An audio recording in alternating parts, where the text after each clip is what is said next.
All right, here we are again. I'm doing another update about this amplifier. If you saw the video earlier, I was doing an update on the amplifier and just covering its current status.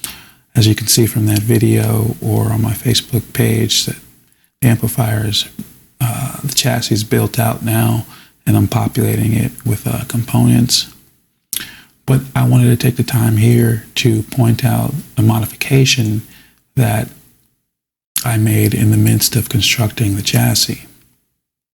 And that was putting a preamp out jack into the amplifier. Now, I mean, preamp out jacks, some companies do it, some don't, but they're out there.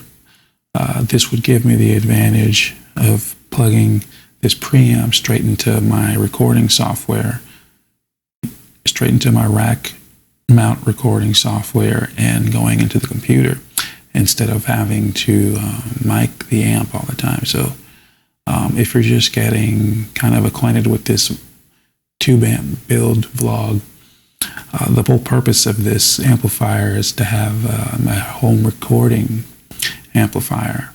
So I don't intend on, playing this amplifier out much or anything like that. It's really just a 10 watt tube amp.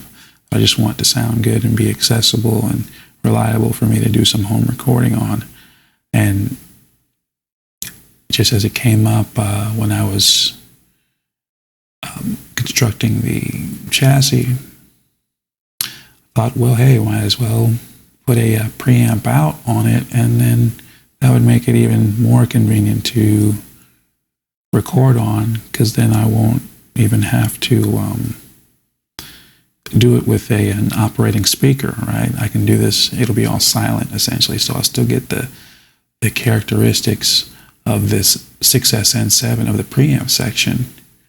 I'll still get the presence and the gain from the preamp section, but I won't have to mic it, and I won't have to have any, environmental noise, right? So it'll be going straight into the computer. I'm kind of even interested in how that would sound anyway. So I just wanted to take the time to show where I would tap this preamp.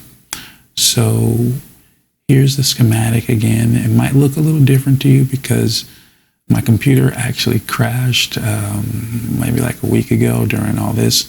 So I've lost a couple files. I have pretty much everything was backed up, but I lost a couple things.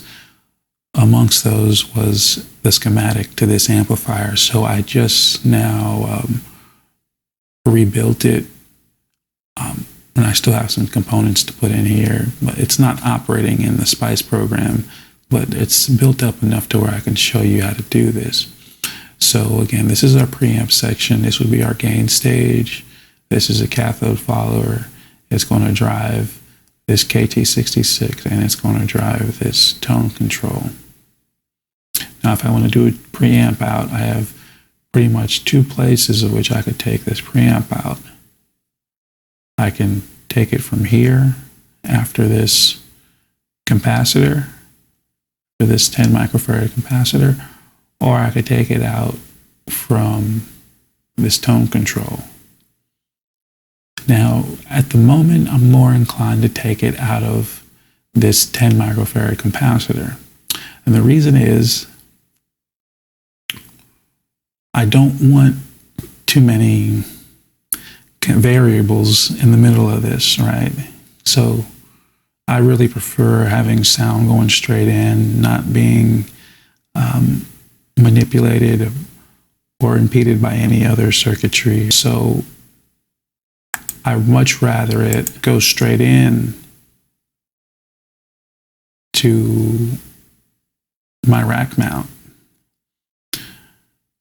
because I'm going to have it going into another mic, into a mic pre, and then into a compressor, and then into the interface. Or I could just put it all into the interface, but we'll see how this stuff sounds once we get there. But the whole idea is, the mic preamp I have has an EQ on it. I can bypass that EQ, which I probably will, but I'm not sure that I want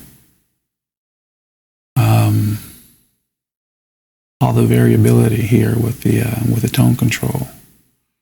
I really personally just like to use the roll off, the tone control on the guitar itself. So at the moment, I'm more inclined to do this. So you can do either one. So I'm just going to walk through kind of the benefits, either or. So what makes this beneficial, like I said, I could go straight in, and there's already no voltage here because of this capacitor, so I won't have to make any alterations to the circuit. I can just basically tap the circuit from this point and wire it to the jack, and I have a preamp out. Very simple.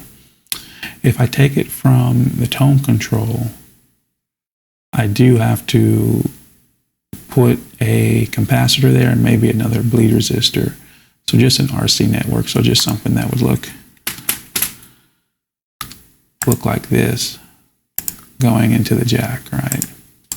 That's all. And the only reason for that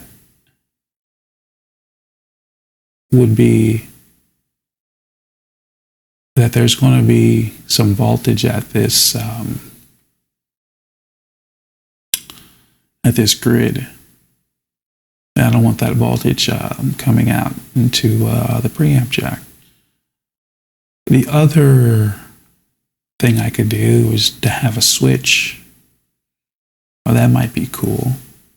Is to put a switch here that would disconnect this grid and then swap this grid out for the preamp output.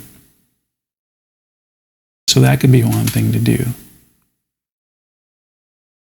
That might be an interesting thing to do. So again, I could tap it from here, or I could tap it from here and put a resistance capacitance network there, or, which I'm less inclined to do that again because it's more parts complexity and it's more attenuation of signal. It's more stuff that's getting in the signal path that doesn't really need to be there, but it's only there really to prevent the advent of DC voltage.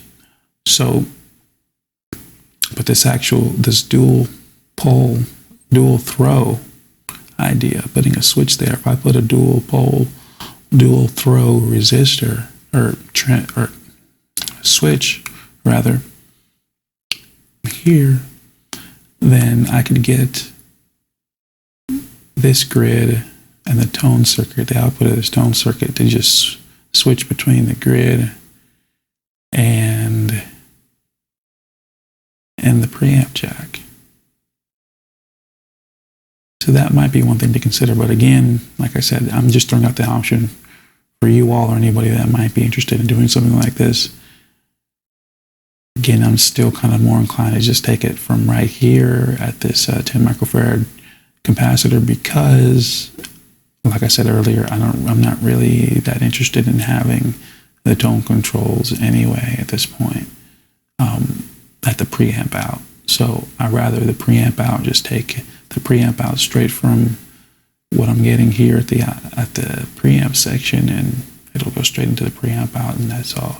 But there you have 3 scenarios in which you can do this. You have about 3 options in which you can pull a preamp out.